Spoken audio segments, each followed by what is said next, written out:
You got to get going. You got to take action.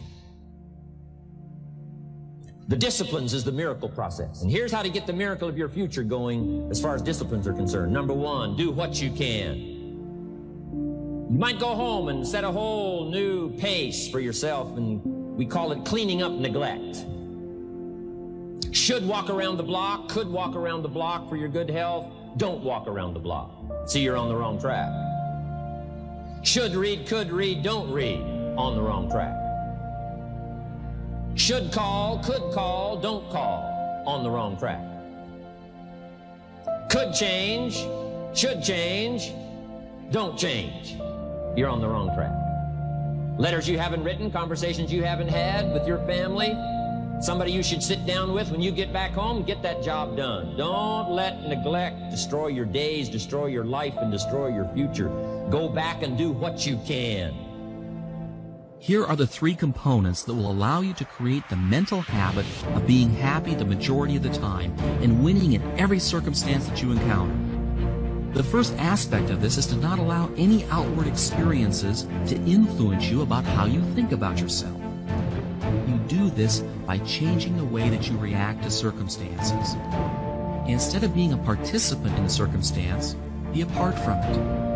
Let's say you're a salesperson, and you make sales and you create commissions for a living, and you just spent the last 3 months of your time and money putting together a major deal, and it's just getting ready to close when your prospect backs out at the last minute. Your commission was big bucks, and you see it all going down the drain before your very eyes. And you say to yourself, I just knew this was a lousy business. Why did I ever go into this business in the first place? People are rotten. Now I have to start all over again. Whoa, wait a minute, time out. Stand outside of this picture for a moment. The circumstances are that the deal fell through, but how you react to it will have everything to do with your happiness and the success of future deals. Instead of moaning and feeling helpless, make a conscious habit of reacting aggressively and positively towards threats and problems. Don't let it affect you personally. It's just another deal in a world that's full of deals. Move on to the next one. You've got to be a dreamer. You've got to see the future finished in advance. You've got to see California while you're climbing 14,000-foot peaks. You've got to see the finish line while you're running the race. You've got to hear the cheers when you're in the middle of a monster project. And you've got to be willing to put yourself through the paces of doing the uncomfortable until it becomes comfortable. Because that's how you realize your dreams. Our great country was founded with dreams. They've always been important.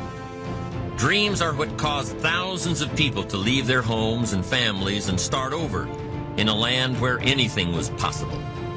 To this day, dreams continue to bring people to our land of opportunity, to a country where you can start with little and end up with a lot, to America. Don't you sometimes wonder why so many immigrants who come to America can build a new life and a fortune while many of the people who were born here are barely surviving? They have a dream, a defined goal, ambition. You know, for 20 years, I looked for the key which would determine what would happen to a human being. Was there a key I wanted to know which would make the future a promise that we could foretell to a large extent? Was there a key that would guarantee a person's becoming successful if he only knew about it and knew how to use it? Well, there is such a key, and I found it. Have you ever wondered why so many men work so hard and honestly without ever achieving anything in particular, and others don't seem to work hard and yet seem to get everything? They seem to have the magic touch. You've heard them say that about someone. Everything he touches turns to gold. And have you ever noticed that a man who becomes successful tends to continue to become successful? And on the other hand, have you noticed how a man who's a failure tends to continue to fail? Well, it's because of goals. Some of us have goals, some don't. People with goals succeed because they know where they're going. It's that simple. You can use all the information and all the advice and repairing all of your mistakes and adopting a new and refined philosophy so that the next 6 years can be totally different than the last 6. No other life form can do this. See, if you were a tree, you'd be stuck.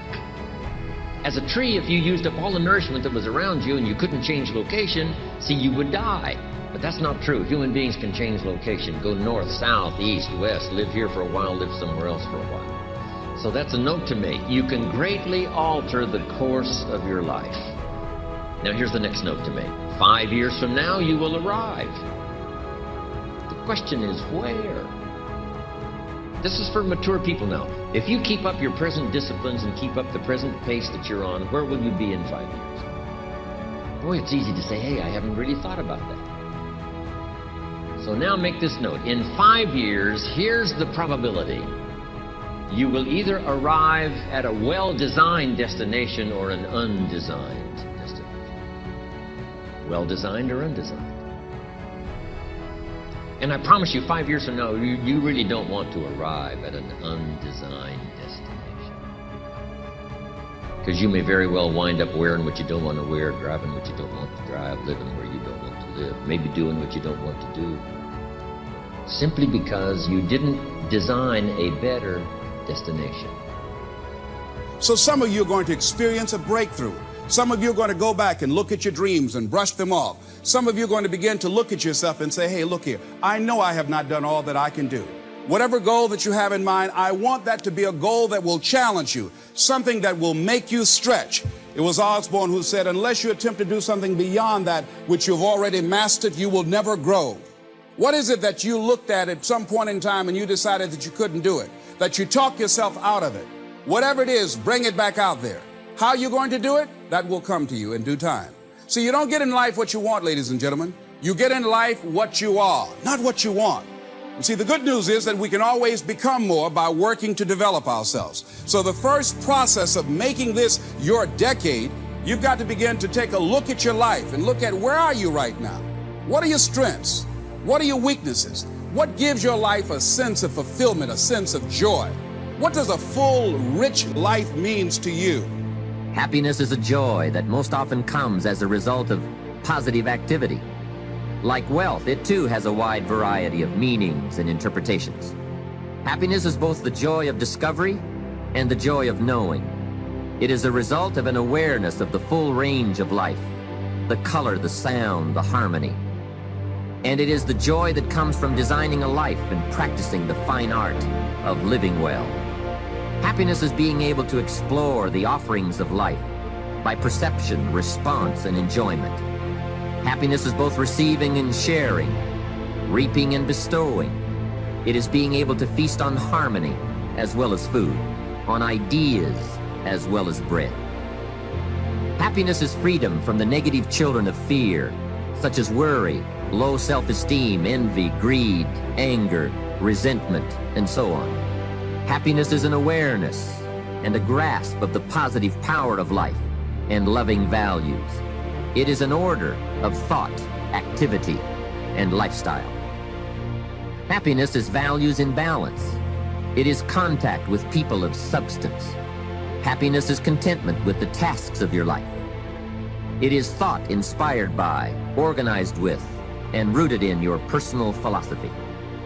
Happiness is activity with purpose. It's love in practice. Happiness is both a grasp of the obvious as well as an awe of the mysterious. But for most people around us, happiness seems to be either something left behind or something yet to be discovered. Like all the good things in life, happiness is elusive by nature, but not impossible to capture. 3 things we must do to make our dreams come true.